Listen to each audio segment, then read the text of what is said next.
Bossa Nova, Blue Bossa bass line. That's what we're going to cover today. We're going to have a little fun with some Bossa Novas and Bossa Nova rhythms. So hello and welcome. If you're new to my channel here, this is I Want to Play Bass, your YouTube channel for bass guitar tips, bass guitar gear reviews, and an occasional giveaway. So subscribe, hit that bell notification, get in the loop. You don't want to miss a beat.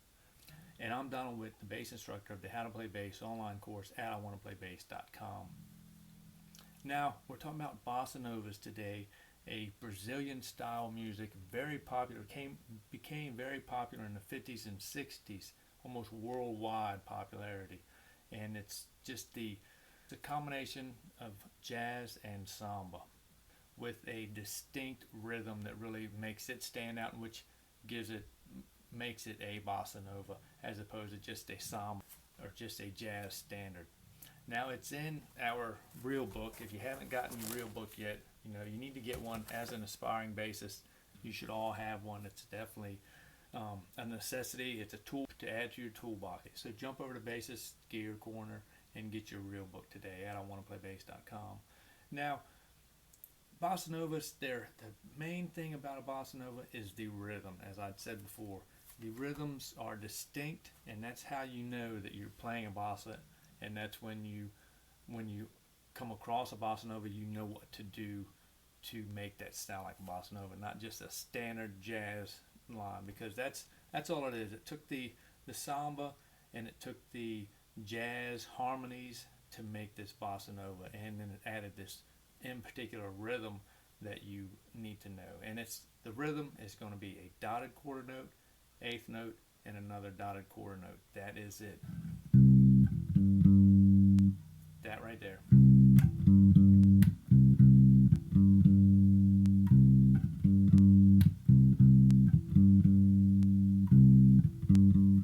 So that's the Bossa Nova. That's the rhythm right there.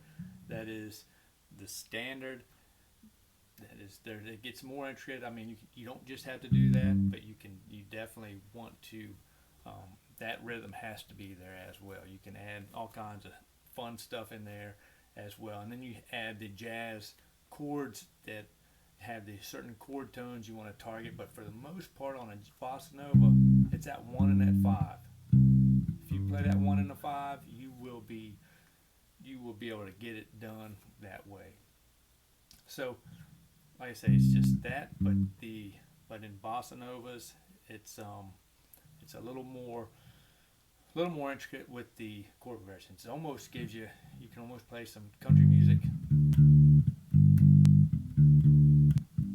It's almost similar to country music, but the two, they aren't affiliated at all. It's like I say, Bossa Novas came around in the 50s and 60s and got real big, but then had some tough times, and it's kind of laid back, but it's still in the jazz standards. There's some big The Girl from Ipanema, that's another, probably the most popular Bossa Nova you've heard, and you probably heard it, and if you didn't know, that's a Bossa Nova. So that's probably the most popular Bossa Nova there is, The Girl from Ipanema.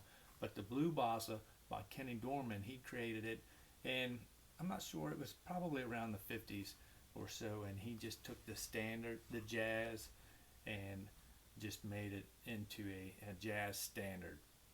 So I've got a rhythm here, and I'll play you a bass line over the Blue Bossa. Like I say, get your real book out and play along. All right.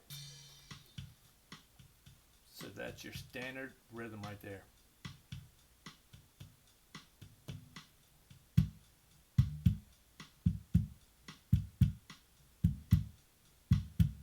Can you hear it? Can you feel it? Okay. Here we go. 1, 2, 1, 2, 3, 4.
Jaco Pastorius used to do, he would take these melodies, he would learn the melodies of all these jazz standards, of several of the jazz standards, and then he would utilize those in his soloing, the phrasing and all of that, just rephrasing the melodies and stuff like that, and look at how great he was.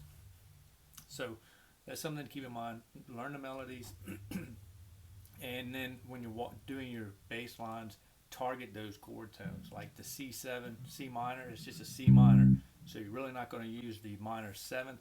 You'll just target the E flat and the G. And then that E flat will walk you into that F minor 7. Then you got an F minor 7, so you can target the 7. Or, you know, I just targeted the 5th to walk down to the B flat. Just depending on the next chord tone, because in music you're always looking ahead. You're playing here now, but you're looking ahead. You're always looking ahead. You're in the moment, but you're not in the exact moment. You're not right here like sight reading. You're looking ahead. You're not sight reading that note, or you'll just fumble and bumble all over the place. You want to be looking ahead. You want to know that B flat's coming after this F minor 7, and then once you go to B flat, you want to know the D minor 7 flat 5's coming up. So it's one thing to master these, sit down and learn the structure of the song. You know, take your time with it and definitely dial it in. Any hiccups or anything you have, just dial it in. Take some time, master each particular thing, each exercise, everything that you're learning. Just master it. Get it dialed in. So even if it's not your cup of tea, dial it in. It'll help you progress as a bassist by leaps and bounds. Once you master each moment, each exercise, each thing you're in, that's what's going to get you to level up, to get you higher levels. So that is Blue Bossa. Hope you enjoyed it. If you did, you got some value out of it, hit that like button. Help me help you, and I'll catch y'all on the flip flop in the next video. So bye for now.